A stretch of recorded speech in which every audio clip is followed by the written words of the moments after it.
जैसा कि आज के वीडियो में हम सब कंप्यूटर के कुछ हिडन सीक्रेट ऑप्शन के बारे में जानने वाले हैं, जो कि आपको जानना काफ़ी ज़रूरी है। अगर आप इस ऑप्शन का प्रयोग नहीं करते हो या इसके बारे में आप नहीं जानते हो तो आप काफ़ी पीछे हो। तो अब हमारे कौन ऐसे फीचर है जिनका प्रयोग हमें जानना काफ़ी ज़रूरी है, तो आइए उसके बारे में हम जानते हैं। लेकिन अभी तक अगर आप हमारे चैनल को सब्सक्राइब नहीं किया है तो सब्सक्राइब जरूर कर लें और बेल आइकन को जरूर प्रेस करें, क्योंकि टेक से संबंधित और टेक्नोलॉजी से संबंधित हम आपके सामने नए नए वीडियो लेकर आते रहते हैं। अब आइए इसका प्रयोग हम कैसे करते हैं, अपने उन तीनों हिडन ऑप्शन का कैसे प्रयोग करते हैं वो जान लेते हैं।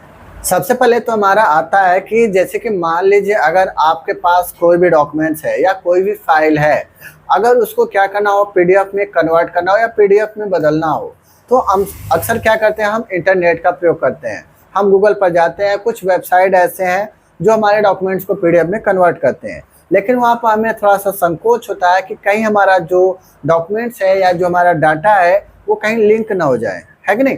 तो ऐसे में हम जो संकोच होता है उसको अब दूर कैसे करें, तो हम आपको बताने वाले हैं कि आप अपने सिस्टम में अपने कुछ एप्लीकेशन के सहायता से आप ऑफलाइन ही अपने डॉक्यूमेंट्स को पीडीएफ में कर सकते हैं। तो आपका जो एमएस वर्ड होता है, आपको बता देते हैं कि जो हमारा एमएस वर्ड होता है, आप अपने एमएस वर्ड की सहायता से ही आप अपने किसी भी डॉक्यूमेंट्स को पीडीएफ में कन्वर्ट कर सकते हैं। अब आइए उसका प्रयोग हम कैसे करते हैं वो जान लेते हैं। अब जैसे आप यहाँ पर देख सकते हो कि जो हमारा फाइल है ये एमएस वर्ड फाइल ओपन है कि नहीं। मान लीजिए हमारा डाटा है और हमें क्या करना है, अपने इस डाटा को पीडीएफ में कन्वर्ट करना है। क्या करना है, हमें पीडीएफ में कन्वर्ट करना है। तो उसके लिए आपको सबसे पहले जाना है फाइल में। फाइल में जाने के बाद आपको यहाँ पर मिलेगा सेव एज का ऑप्शन। क्या मिलेगा, आपका सेव एज का ऑप्शन। तो बस क्या करना है, आपको सेव एज पर चले जाना है और सेव एज पर जाने के बाद आपको यहाँ पर मिलेगा सेव एज टाइप। तो आपको बस इस पर क्लिक कर देना है। क्लिक करने के बाद आप यहाँ पर देखेंगे तो आपको पीडीएफ का ऑप्शन मिलेगा। तो बस क्या करना है, आपको पीडीएफ पर आ जाना है और पीडीएफ पर आने के बाद अब इस फाइल को आपको कहाँ पर सेव करना है।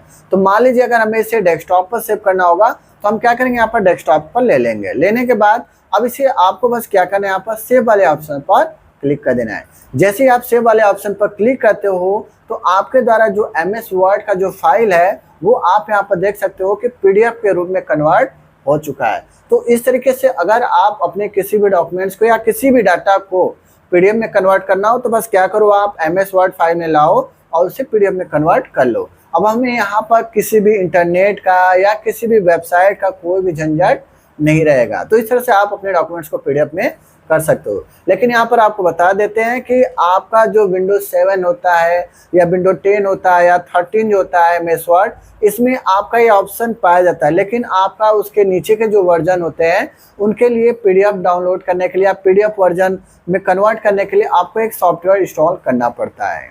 ओके, अब इस लिस्ट में हमारा दूसरे नंबर पर आता है कि जैसे कि मान लीजिए हम यहाँ पर कोई भी वर्क कर रहे हैं, ठीक है, हमें क्या करना हो, उसका स्टेप बाय स्टेप क्या हो, स्क्रीनशॉट लेना हो। क्या करना हो, हमें स्टेप बाय स्टेप हमें क्या करना हो, स्क्रीनशॉट लेना हो। जैसे हम कोई भी वर्क करें, जैसे मान लीजिए इसको एमएस वर्ड को ओपन कर रहे हो, ठीक है, या तो इसको क्लोज कर रहे हो या इसमें हम किसी फंक्शन का प्रयोग करते हैं, है कि नहीं। अगर हमें मान लीजिए उन सभी का स्टेप बाय स्टेप क्या करना हो, स्क्रीनशॉट लेना हो तो कैसे, जैसे हम आपको उदाहरण के तौर पर दिखा देते हैं। जैसे एमएस वर्ड के हेल्प वाले ऑप्शन में जाते हैं और यहाँ पर जाने के बाद कोई भी एक ऑप्शन को ले लेते हैं। अब जैसे आप इसको ओपन करते हो तो आप यहाँ पर देखते हो कि आपके सामने यहाँ पर पहले पिक्चर दिया, पिक्चर में फिर उसके बाद आपको यहाँ पर समझाया, फिर नेक्स्ट आपने किया तो फिर आपका पिक्चर दिया, फिर उसके बारे में समझाया, अब फिर यहाँ पर पिक्चर पर गया, यानी पिक्चर के रूप में आपका दिया है, फिर उस ऑप्शन के बारे में समझाया गया है कि नहीं।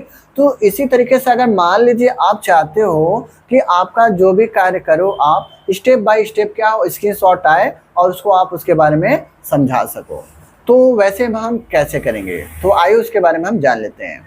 तो उसके लिए आपको सबसे पहले रन पर जाना है, यानी विंडो प्लस आर करना है आपको, रन, और रन में ही आपको टाइप करना है PSR। क्या टाइप करना है आपको, PSR। इतना करने के बाद बस यहाँ से एंटर की को प्रेस कर आप इसे ओपन कर लीजिएगा। ओपन करने के बाद यहाँ पर मिलेगा आपको स्टार्ट रिकॉर्ड।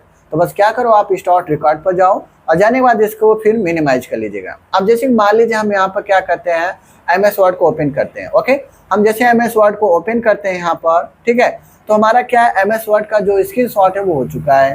अब अगर मान लीजिए हम किसी ऑप्शन पर जाते हैं या इसको क्लोज करते हैं तो इसका भी स्क्रीनशॉट आ जाएगा, या हम यहाँ पर किसी और ऑप्शन में जाते हैं जैसे पेज लेआउट में, तो पेज लेआउट का स्क्रीनशॉट आ जाएगा। अगर मेलिंग में जाएंगे तो मेलिंग का जो हमारा स्क्रीनशॉट होगा वो यहाँ पर आ जाएगा। ओके, तो अब हम इसे चेक करते हैं कि हमारा स्टेप बाय स्टेप क्या स्क्रीनशॉट आया कि नहीं। तो उसके लिए आप क्या करो, इसको क्लोज कर लेते हैं। हम क्लोज करने के बाद हम क्या करते हैं, जो रिकॉर्ड स्टार्ट किया उस पर जाते हैं और यहाँ से इसको स्टॉप कर लेते हैं। ओके, स्टॉप करने के बाद अब हम पहला स्टेप पर आते हैं। तो पहले स्टेप में हमारा क्या था, स्क्रीन ऑन हुआ था।